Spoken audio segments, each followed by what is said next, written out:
Hi എല്ലാവർക്കും നമസ്കാരം. പുതിയൊരു വീഡിയോയിലേക്ക് എല്ലാവർക്കും സ്വാഗതം.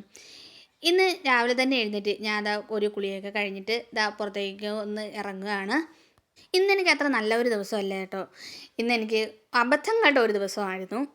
ഇന്നത്തെ ദിവസം എന്തൊക്കെയാണ് സംഭവിച്ചതെന്ന് എനിക്ക് പോലും അറിയില്ല. 5:30 ആയപ്പോഴത്തേക്ക് ഞാൻ ഇന്ന് എഴുന്നേറ്റിട്ടുണ്ടായിരുന്നു. എങ്കിലും ഇപ്പോൾ ഒരു 6:30 ആയിട്ടുണ്ട്. 6:30 അല്ല, ഒരു 6:15 ആയിട്ടുണ്ട്. അപ്പോഴത്തേക്ക് ഞാൻ പുറത്തേക്ക് ഒന്ന് ഇറങ്ങിയതാണ്. അവിടെ ഇങ്ങനെ കുറച്ച് നേരമൊക്കെ അങ്ങനെ നിന്നിട്ട് ഞാൻ ഇവിടെ കിച്ചണിലേക്ക് വന്നു. എന്നിട്ട് ഞാൻ ഇവിടെ ജനലൊക്കെ ഒന്ന് തുറന്നിടുവാണ്. ഇന്ന് ഡേവിട്ടിക്ക് സ്കൂളിൽ നിന്ന് ടൂർ പോകുന്ന ദിവസമാണ് കേട്ടോ. അപ്പോൾ രാവിലെ തന്നെ ഞാൻ ഇവിടെ കഞ്ഞിക്കൊക്കെ വെള്ളം ഇടുകയാണ്. പിന്നെ കുളിക്കാൻ വേണ്ടിയിട്ടുള്ള വെള്ളം ഞാൻ അപ്പുറത്തെ അടുപ്പിലേക്ക് വച്ചിട്ടുണ്ട്. അവൾ എഴുന്നേറ്റ് വന്നിട്ടുണ്ട്. അവിടെ സെറ്റിയുടെ പുറത്ത് അങ്ങനെ ടി വി കണ്ടുകൊണ്ടൊക്കെ അങ്ങനെ ഇരിക്കുവാണ്. പിന്നെ ഞാൻ അതവിടെ വെള്ളം ചൂടായപ്പോഴത്തേക്കും അരി കഴുകി ഇടുകയാണ്. അരിയും കൂടെ കഴുകി ഇട്ടിട്ട് ബാക്കി ജോലികളൊക്കെ ചെയ്യാമെന്ന് വിചാരിച്ചു. അപ്പോൾ അവിടെ ഇരുന്ന് തിളയ്ക്കുമല്ലോ അരി. അപ്പോൾ രാവിലെ അവൾക്ക് ഭക്ഷണമൊന്നും കൊണ്ടുപോകണ്ട, സ്കൂളിൽ തന്നെ ഉണ്ട്. രാവിലെ ഫുഡ് വീട്ടിൽ നിന്ന് കഴിച്ചിട്ടാണ് പോകേണ്ടത്. ബാക്കി അവർ പോകുന്ന വഴിക്ക് കഴിച്ചോളും. കുറേ സമയം വെറുതെ കളഞ്ഞത് കാരണം എനിക്കിനി പെട്ടെന്ന് വേണം ജോലികളൊക്കെ ചെയ്യാൻ വേണ്ടിയിട്ട്. ഇനി ഞാൻ പാലെടുക്കാൻ വേണ്ടിയിട്ട് പുറത്തേക്ക് പോവുകയാണ്. ദേവുട്ടി എൻ്റെ പുറകെ നടക്കണം കേട്ടോ. എല്ലാ സാധനങ്ങളും പറക്കി വെക്കട്ടെന്ന് ചോദിച്ചിട്ടാണ് നടക്കുന്നത്. എല്ലാ സാധനങ്ങളെന്ന് പറഞ്ഞാൽ അവൾക്ക് വെള്ളവും സ്നാക്സും മാത്രം കൊണ്ടുപോയി. അത് സ്നാക്സ് എടുത്ത് വെക്കട്ടെ എന്ന് ചോദിക്കുകയാണ്. അപ്പോൾ ഞാൻ പറഞ്ഞു ഞാൻ എടുത്ത് വയ്ക്കാമെന്ന്. അങ്ങനെ ഞാൻ പുറത്തുനിന്ന് പാലൊക്കെ എടുത്തുകൊണ്ട് വന്നിട്ട് അവിടെ അടുപ്പത്തേക്ക് വെച്ചിട്ടുണ്ട്. കുറച്ച് കഴിഞ്ഞപ്പോഴത്തേക്ക് അത് തിളച്ച് വന്നിട്ടുണ്ട് കേട്ടോ. ഇനി അതിനെ 2 ഗ്ലാസ്സിലേക്ക് മാറ്റി വയ്ക്കുകയാണ്. ഇനി ചായയും കൂടെ അടുപ്പത്തേക്ക് വയ്ക്കണം. ഞങ്ങൾക്കിന്ന് ഇവിടെ രാവിലെ കാപ്പിക്ക് ഇഡ്ഡലിയും സാമ്പാറുമാണ്. അതിന് വേണ്ടിയിട്ടാണ് ഞാൻ പച്ചക്കറികളെടുത്ത് പുറത്തേക്ക് വെച്ചേക്കുന്നത്. ഇനി അതിൽ നിന്ന് സാമ്പാറിനുള്ള പച്ചക്കറികളെടുത്ത് മാറ്റി വെച്ചിട്ടുണ്ട് ഞാൻ. ഇനി അതൊന്ന് അരിഞ്ഞെടുത്താൽ മതി. ആദ്യം തന്നെ പരിപ്പൊന്ന് കഴുകി അടുപ്പത്തേക്ക് വയ്ക്കുകയാണ്. കാരണം ഇത് ഇത്തിരി വേവുള്ള പരിപ്പാണ് കേട്ടോ. അപ്പം ആദ്യം ഇത് അടുപ്പത്തേക്ക് വെച്ച് കഴിയുമ്പോഴത്തേക്ക് അത് അങ്ങനെ ഇരുന്ന് വേവുമല്ലോ. ആ സമയം കൊണ്ട് എനിക്ക് പച്ചക്കറികളൊക്കെ ഒന്ന് അരിഞ്ഞെടുക്കാം. അങ്ങനെ കുക്കറൊക്കെ അടുപ്പത്തേക്ക് വെച്ച് ഞാൻ അതിൻ്റെ അടപ്പൊക്കെ എടുത്ത് ഒന്ന് അടച്ചു വെച്ചു. ഇനി പച്ചക്കറികളൊക്കെ ഒന്ന് അരിഞ്ഞെടുക്കുകയാണ് കേട്ടോ. ജോലികളെല്ലാം രാവിലെ തന്നെ തീർക്കാമെന്നാണ് കേട്ടോ ഞാൻ വിചാരിച്ചത്. പക്ഷേ എന്താണെന്ന് അറിഞ്ഞില്ല, ഇന്ന് സമയം നേരത്തെ അങ്ങ് പോയതുപോലെ എനിക്ക് തോന്നിയിട്ടുണ്ടായിരുന്നു. പെട്ടെന്നാണ് കേട്ടോ ഇന്നത്തെ സമയം അങ്ങ് പോയത്. അപ്പോൾ രാവിലെ ഞാൻ 5:30 എഴുന്നേൽക്കുകയും ചെയ്തു. ഇപ്പോൾ 7:45 വരെ ആയിട്ടുണ്ട് കേട്ടോ. അപ്പോൾ എന്താണ് ഇത്രയും പെട്ടെന്ന് സമയം പോയതെന്നുള്ള കാര്യം എനിക്കും അറിയില്ല. ഞാൻ അങ്ങോട്ടും ഇങ്ങോട്ടും രാവിലെ എഴുന്നേറ്റ് ഒന്ന് കുളിയൊക്കെ കഴിഞ്ഞിട്ട് അങ്ങോട്ടും ഇങ്ങോട്ടൊക്കെ ഒന്ന് ജസ്റ്റ് ഒന്ന് നടന്നിട്ടുണ്ടായിരുന്നു, പുറത്തൊക്കെ ഒന്ന് ഇറങ്ങി. അപ്പോൾ അതാണ് ഇത്ര താമസം എന്നുള്ളത് എനിക്കറിയില്ല കേട്ടോ. എന്തായാലും ഇന്ന് അങ്ങനെ ഒരു ദിവസം തന്നെയായിരുന്നു. എനിക്കറിയില്ല എന്തൊക്കെയാണ് ഇന്ന് നടന്നതെന്നുള്ളത്. അപ്പോൾ ദേവൂട്ടി ഇവിടെ എഴുതിച്ച് അങ്ങനെ ഇരിക്കുകയാണ് കേട്ടോ. കുറേ നേരമായി എഴുതിച്ച് അങ്ങോട്ടും ഇങ്ങോട്ടുമൊക്കെ നടന്നിട്ട് ഓരോ സാധനങ്ങളൊക്കെ പറക്കി വെക്കിട്ട് എന്നൊക്കെ ചോദിച്ചിട്ടൊക്കെ അങ്ങനെ ഇരിക്കുമായിരുന്നു. ഞാൻ പിന്നെ അവളെ കുളിപ്പിക്കാമെന്ന് വിചാരിച്ചു കേട്ടോ. അപ്പോൾ സമയം ഒരുപാടായതുകൊണ്ട് തന്നെ ഇനി ഇരുന്നാൽ പറ്റില്ല. അതുകൊണ്ട് ഞാൻ വേഗം ഒന്ന് കുളിപ്പിച്ച് കയറ്റാമെന്ന് വിചാരിച്ചു. അവൾ കുറേ നേരത്തെ എൻ്റെ പുറകെ ഇങ്ങനെ നടക്കുമായിരുന്നു കേട്ടോ, കുളിപ്പിക്കാൻ വേണ്ടിയിട്ടൊക്കെ. അങ്ങനെ എനിക്ക് കിച്ചണിലെ ജോലികളും ചെയ്യണം. പിന്നെ അതിൻ്റെ ഇടയിൽ കൂടെ ഞാൻ പിന്നെ അതൊക്കെ ഒന്ന് റെഡിയാക്കി വെച്ചതിന് ശേഷം അവളെ കുളിപ്പിക്കാമെന്ന് വിചാരിച്ചിട്ടാണ്. അങ്ങനെ പിന്നെ ഇപ്പോൾ എണ്ണയൊക്കെ തേച്ച് കൊടുക്കുകയാണ്. ദേവുട്ടിയുടെ ചെവി ഭയങ്കര വേദനയാണ് കേട്ടോ. അപ്പോൾ ഇവർ സ്കൂളിൽ ഇങ്ങനെ പോയിരിക്കുന്ന സമയത്ത് കളിക്കുമല്ലോ. അപ്പോൾ കളിക്കുന്ന സമയത്ത് ഈ കമ്മലൂരി കളിക്കുന്ന പരിപാടിയുണ്ട് കേട്ടോ. അപ്പം ഈ കമ്മലൂരി കളിച്ച് ഇവിടെ ചെവി ഭയങ്കര വേദനയാണ്. അതാണ് ഇങ്ങനെ ചെവിയിൽ പിടിച്ചുകൊണ്ട് ഇങ്ങനെ ഇരിക്കുന്നത്. അതിന് ടീച്ചറിൻ്റെ അടുത്ത് ഒന്ന് പോയി പറയണം. ഇവരിങ്ങനെ കളിച്ചുകൊണ്ടിരിക്കുന്ന ടീച്ചർ അങ്ങനെ ശ്രദ്ധിക്കുകയില്ലല്ലോ. അപ്പോൾ ടീച്ചറില്ലാത്ത സമയത്തൊക്കെ ആയിരിക്കും ഇങ്ങനെയുള്ള കളികളൊക്കെ കളിക്കുന്നത്. അപ്പം എന്തായാലും ഇപ്പം നല്ല വേദനയുണ്ട്. സ്വർണ്ണക്കമ്മൽ ദേവൂട്ടിക്ക് ഇട്ട് കൊടുക്കാറില്ല. അതിട്ട് കൊടുത്തിരുന്നെങ്കിൽ അത് എപ്പോഴേ കളഞ്ഞു പോയേനെ. അങ്ങനെ അവിടെ ദേവൂട്ടിയെ കുളിപ്പിച്ച് കഴിഞ്ഞതിന് ശേഷം ഇവിടെ ഇഡ്ഡലിക്ക് ഞാൻ വെള്ളം വച്ചേക്കുകയാണ്. ഇനി ഞാൻ 2-3 ദിവസത്തിന് മുമ്പേ അവിടെ മാവൊക്കെ അരച്ച് വെച്ചിട്ടുണ്ടായിരുന്നു. അത് ഒന്ന് കലക്കി എടുക്കുകയാണ്. വേറൊരു പാത്രത്തിലേക്ക് മാറ്റി എടുക്കുകയാണ് കേട്ടോ കുറച്ച് മാവ്. ഇനി അതിൽ കുറച്ച് ഉപ്പ് കൂടെ ഇട്ട് കലക്കി കോരി ഒഴിച്ചാൽ മതി. ഇത്തിരി ഞാൻ ധൃതിയിലാണ് കേട്ടോ നിൽക്കുന്നത്. എന്ന് വെച്ചാൽ നേരം ഒരുപാട് അങ്ങ് ആയിട്ടുണ്ടായിരുന്നു. ഇപ്പം ഇവിടെ പരിപ്പൊക്കെ വെന്ത് വന്നിട്ടുണ്ട്. ഞാൻ നേരത്തെ അടുപ്പത്തേക്ക് വെച്ചിട്ടാണല്ലോ പോയത്. അപ്പം പരിപ്പ് നല്ലവണ്ണം വെന്തിട്ടുണ്ടെങ്കിലും നല്ലവണ്ണം ഉടഞ്ഞു വന്നിട്ടില്ല.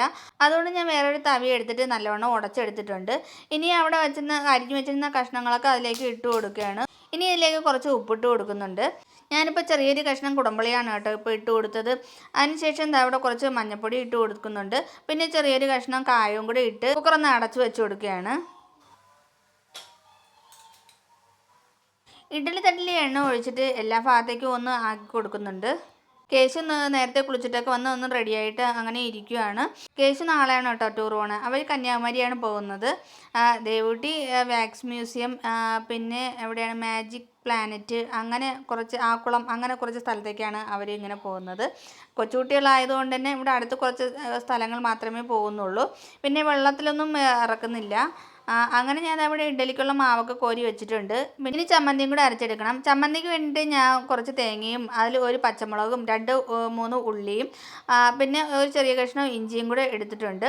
അതെല്ലാം കൂടെ മിക്സിയുടെ ജാറിലേക്ക് ഇട്ട് കൊടുക്കുകയാണ്. അതൊക്കെ ചില സമയത്ത് കുറച്ച് ജീരകവും കൂടി ഇട്ട് കൊടുക്കാറുണ്ട്. ഇന്ന് ജീരകം ഇട്ടിട്ടില്ല കേട്ടോ. ഇനി അതൊന്ന് നല്ലവണ്ണം അരച്ചെടുക്കുകയാണ്. ചമ്മന്തി റെഡിയാക്കാൻ വേണ്ടിയിട്ട് ഞാൻ ഇവിടെ ഒരു പാത്രം അടുപ്പത്തേക്ക് വെച്ചിട്ടുണ്ട്. അതിലേക്ക് കുറച്ച് എണ്ണ ഒഴിച്ച് കൊടുത്തിട്ട് കടുകൊക്കെ പൊട്ടിച്ച് കുറച്ച് ഉള്ളിയും വറ്റൽമുളകും കറിവേപ്പിലയൊക്കെ ഇട്ട് കൊടുത്തതിന് ശേഷം ഞാൻ ഇവിടെ അരച്ച് വെച്ചിരുന്ന ചമ്മന്തി എടുത്ത് ഒഴിച്ചു കൊടുക്കുകയാണ്. ഇനി നല്ലവണ്ണം ഒന്ന് ചൂടായതിന് ശേഷം അതിനെ ഒന്ന് വാങ്ങി വെച്ചാൽ മതി. അപ്പുറത്തെ അടുപ്പിൽ ഇഡലി ഇരുന്ന് വേവുന്നുണ്ട്. ഇപ്പോൾ സാമ്പാറിൻ്റെ കഷ്ണങ്ങളൊക്കെ വെന്ത് ഇരിക്കുകയാണ്. ഇനി അതിലേക്ക് പൊടികൾ ഇട്ട് കൊടുക്കണം. ആദ്യമേ 2 സ്പൂണ് മുളക് പൊടിയാണ് ഇട്ട് കൊടുക്കുന്നത്. പിന്നെ 2 സ്പൂൺ മല്ലിപ്പൊടിയും കൂടി ഇട്ട് കൊടുക്കുന്നുണ്ട്. പിന്നെ കുറച്ച് ഉലുവപ്പൊടിയും കൂടി ഇട്ട് കൊടുത്തിട്ടുണ്ട് കേട്ടോ. ബാക്കി ഇനി കടുക് താളിച്ചും കൂടെ ഒഴിച്ചു കൊടുക്കുകയാണ്. ധൃതിയിൽ നിൽക്കുന്നത് കൊണ്ട് തന്നെ അതിലേക്ക് ഒഴിച്ചു കൊടുത്തൊക്കെ അടുപ്പിൻ്റെ പുറത്തൊക്കെ വന്ന് വീണിട്ടുണ്ട് കേട്ടോ. അത് കഴിഞ്ഞിട്ട് മക്കൾക്ക് ഭക്ഷണം കൊടുത്തിട്ടുണ്ട്. അവർ കഴിച്ചുകൊണ്ടിരിക്കുകയാണ്. ഞാൻ ഇവിടെ മോളുടെ യൂണിഫോം തയ്ക്കാൻ വേണ്ടിയിട്ട് ഞാൻ ഇവിടെ റൂമിലേക്ക് വന്നതാണ്. അവിടെ ഡൈനിങ് ടേബിളിൻ്റെ പുറത്ത് വെച്ച് തേക്കാമെന്ന് വിചാരിച്ച് അവർ കഴിച്ചുകൊണ്ടിരിക്കുകയാണ്. അതുകൊണ്ട് ഞാൻ ഇവിടെ ബെഡിൻ്റെ പുറത്ത് വെച്ച് തേക്കാമെന്ന് വിചാരിച്ചു. അങ്ങനെ ഇന്നലെ കഴുകിയിട്ടാണ് കേട്ടോ ദേവൂട്ടിൻ്റെ ഈ യൂണിഫോം. അപ്പോൾ നല്ലവണ്ണം ഉണങ്ങിയിട്ടില്ലായിരുന്നു. അതുകൊണ്ട് ഞാൻ ഇന്ന് ഒന്ന് തേച്ച് എടുക്കുകയാണ്. ഇവിടെ നിന്നിട്ടാണ് കേട്ടോ എൻ്റെ അബദ്ധങ്ങളുടെ തുടക്കം എന്ന് പറയുന്നത്. കാരണം ദേവൂട്ടിക്ക് ഇന്ന് ഈ യൂണിഫോം അല്ല ഇട്ടുകൊണ്ട് പോവേണ്ടിയിരുന്നത്. ഞാൻ രാവിലെയാണ് എഴുന്നേറ്റ് ആ മെസ്സേജൊക്കെ ഒന്ന് നോക്കുന്നത് കേട്ടോ. ഇന്നലെ രാത്രിയാണ് ടീച്ചർ മെസ്സേജ് ഇട്ടത്. അപ്പം ഞാൻ രാവിലെയാണ് ധൃതിയുടെ ഇടയിലാണ് കേട്ടോ ഞാൻ മെസ്സേജ് എടുത്ത് നോക്കുന്നത്. ആ സമയത്ത് എനിക്ക് കൃത്യമായിട്ട് മെസ്സേജ് നോക്കാനും പറ്റിയില്ല. ഞാൻ വിചാരിച്ചു ഇന്നത്തെ പിന്നെ ഇത് വെനസ്ഡേ യൂണിഫോം ആണ് ഈ ദേവൂട്ടി ഇട്ടേക്കുന്നത്. അപ്പോൾ വെനസ്ഡേ യൂണിഫോം അല്ല കേട്ടോ ഇന്ന് ഇടേണ്ടത്. സാധാരണ ബാക്കിയുള്ള ദിവസം ഇടുന്ന യൂണിഫോം ആണ് അവർക്ക് ഇടേണ്ടിയിരുന്നത്. അപ്പോൾ ഞാൻ പെട്ടെന്ന് ഇങ്ങനെ ഞാൻ ശ്രദ്ധിക്കാതെ ഒരു യൂണിഫോം ഇട്ട് കൊടുത്താണ് കേട്ടോ ദേവൂട്ടിയെ. അപ്പം ദേവൂട്ടിക്ക് തലമുടിയൊക്കെ കെട്ടിക്കൊടുത്ത് അവൾ ഭക്ഷണമൊക്കെ കഴിച്ചിട്ട് അങ്ങനെ നിൽക്കുമായിരുന്നു. അങ്ങനെ എല്ലാം കഴിഞ്ഞ് എല്ലാം റെഡിയാക്കി ഞാൻ ഒരിക്കലൊക്കെ അങ്ങ് വിട്ട് കേട്ടോ. അവൾ ബാക്കി എല്ലാ സാധനങ്ങളൊക്കെ പറക്കി വെച്ചു. ഞാൻ സ്നാക്സും എല്ലാം എടുത്തൊക്കെ വെച്ച് കൊടുത്തിട്ടുണ്ടായിരുന്നു. പെട്ടെന്ന് ധൃതിയിലാണ് ഞാൻ എല്ലാം ഒരുക്കിയൊക്കെ കൊടുക്കുന്നത് കേട്ടോ. അത്രയ്ക്ക് അങ്ങ് സമയം ഒരുപാട് അങ്ങ് ആയിപ്പോയി. ഞാൻ അങ്ങനെ അവൾ പോയിട്ടുണ്ട്. ദേവൂട്ടിയും കേശുവും ഒക്കെ പോയിട്ടുണ്ട് കേട്ടോ. അപ്പം അവർ പോയി കഴിഞ്ഞതിന് ശേഷം ഞാൻ പിന്നെ ചേട്ടൻ തിരിച്ച് വന്നിട്ടുണ്ടായിരുന്നു. അപ്പം ചേട്ടൻ പറഞ്ഞു ഇങ്ങനെ ദേവൂട്ടിക്ക് ഇങ്ങനെ ഈ യൂണിഫോം അല്ല, അവർക്ക് വേറെ യൂണിഫോമാണ്, സാധാരണ ബാക്കിയുള്ള ദിവസം ഇടുന്ന യൂണിഫോമാണ് ഇട്ടുകൊണ്ട് പോവേണ്ടിയിരുന്നത് എന്നുള്ളത്. അപ്പം ഭയങ്കര വിഷമമായിപ്പോയി കേട്ടോ. അപ്പോൾ ദേവൂട്ടി മാത്രമാണ് ആ ഒരു യൂണിഫോം അങ്ങനെ ഇട്ടുകൊണ്ട് പോയത്. ഭയങ്കര വിഷമമായിപ്പോൾ. അപ്പോൾ എനിക്ക് ആ ഒരു ചിന്തയിലായിരുന്നു ഞാൻ. ഇനി അവിടെ പോകുമ്പോഴത്തേക്കും പിന്നെ ബാക്കിയുള്ള കുട്ടികൾ കളിയാക്കുമോ അങ്ങനെയൊക്കെ ഉള്ളൊരു ചിന്തയിൽ ഞാൻ അങ്ങനെ കുറേ നേരമൊക്കെ ഞാൻ അങ്ങനെ ഇങ്ങനെ ആലോചിച്ചുകൊണ്ടൊക്കെ അങ്ങനെ ഇരിക്കുകയായിരുന്നു. നമുക്ക് വിഷമമാവുമോ എന്താണെന്നുള്ളത് അറിയില്ലല്ലോ. അപ്പം അങ്ങനെ ഞാൻ കുറേ നേരമൊക്കെ ഇരുന്നതിന് ശേഷമാണ് ഞാൻ ഇങ്ങനെ തൂക്കാനൊക്കെ വേണ്ടിയിട്ട് ഇറങ്ങിയത് കേട്ടോ. അപ്പോൾ ഹോളും ബെഡ്റൂമും ഒക്കെ ഒന്ന് എടുക്കുകയാണ്. അപ്പം എനിക്ക് ഭയങ്കര ഒരു വിഷമം തോന്നിയിട്ടുണ്ടായിരുന്നു. അങ്ങനെ ഞാൻ കുറച്ചൊക്കെ അങ്ങനെ ഇരുന്നതിന് ശേഷം ബാക്കി എല്ലായിടമൊക്കെ ഒന്ന് അടിച്ചൊക്കെ വാരിയതിന് ശേഷം ഞാൻ അവിടെ കാപ്പി കുടിക്കാൻ വേണ്ടി ഇരിക്കുകയാണ്. അങ്ങനെ ഭക്ഷണമൊക്കെ കഴിച്ചതിന് ശേഷം ഞാൻ വീണ്ടും കിച്ചണിലേക്ക് വന്നിട്ടുണ്ട് കേട്ടോ. അപ്പം ഇന്ന് ആ സമയത്ത് എൻ്റെ ഒരു മൂഡൊക്കെ അങ്ങ് പോയി. പിന്നെ അതിനിടയ്ക്ക് വേറൊരു ഫോം ഫില്ല് ചെയ്യാനുണ്ടായിരുന്നു. അപ്പോൾ ആ ഫോം ഫില്ല് ചെയ്തുകൊണ്ടിരുന്ന സമയത്ത് അതിനും ഒരു മിസ്റ്റേക്ക് വന്നിട്ടുണ്ടായിരുന്നു. അപ്പോൾ എല്ലാം കൊണ്ടും എനിക്ക് ഭയങ്കര വിഷമമായിരുന്നു കേട്ടോ. അങ്ങനെ ഞാൻ പിന്നെ കിച്ചണിലേക്ക് വന്നത് അവിടെ അടുത്ത് ബാക്കി ഞാൻ കറികളൊന്നും വച്ചിട്ടില്ലായിരുന്നു. അപ്പോൾ പിന്നീടാണ് ഞാൻ ഒരു 11:30 ആയിട്ടുണ്ടായിരുന്നു കേട്ടോ. പിന്നെ ഞാൻ കിച്ചണിലേക്ക് വന്നപ്പോഴത്തേക്കും അതിനുശേഷമാണ് ഞാൻ തോരനൊക്കെ അരിഞ്ഞ് വെച്ചിട്ടുണ്ടായിരുന്നു. അതൊക്കെ എടുത്ത് ഒന്ന് കടുക് പൊട്ടിച്ച് അടുപ്പത്തേക്ക് വെച്ചിട്ടുണ്ട്. പിന്നെ ഞാൻ മുളക് അരിഞ്ഞുകൊണ്ട് നിന്നപ്പോഴത്തേക്കും കുറേ മുളകിൻ്റെ അരി വന്ന് എൻ്റെ കണ്ണിലേക്ക് തെറിച്ച് വീണു കേട്ടോ. അത് കുറേ നേരം ഞാൻ ഇങ്ങനെ വെച്ചുകൊണ്ടിരിക്കുകയായിരുന്നു. ഭയങ്കര നീറ്റിലായിരുന്നു കുറേ നേരത്തേക്ക് എൻ്റെ കണ്ണ്. അങ്ങനെ ഞാൻ അത് കുറേ വെള്ളമൊക്കെ ഒഴിച്ച് ഇങ്ങനെ കഴുകിയതിന് ശേഷവും കുറേ നേരം അങ്ങനെ ഇരുന്നതിന് ശേഷമാണ് കേട്ടോ ആ നീറ്റിലൊക്കെ അങ്ങ് പോയത്. ഞാൻ പിന്നെ വീഡിയോ എടുക്കാൻ വേണ്ടിയിട്ട് നിന്നതേയില്ല. അപ്പോൾ ഇന്നത്തെ വീഡിയോ ഞാൻ ഇവിടെ വെച്ചങ്ങ് നിർത്തുകയാണ്. കൂടുതൽ അബദ്ധങ്ങളിലേക്ക് പോകണ്ടെന്ന് വിചാരിച്ചിട്ട്. ഇന്നത്തെ ദിവസം എനിക്ക് ഭയങ്കരമായിട്ട് ഒരു ബാഡ് ഡേ ആയിരുന്നു കേട്ടോ. അപ്പോൾ ഇന്ന് ഇത്രയേ ഉള്ളൂ വീഡിയോ. ബൈ.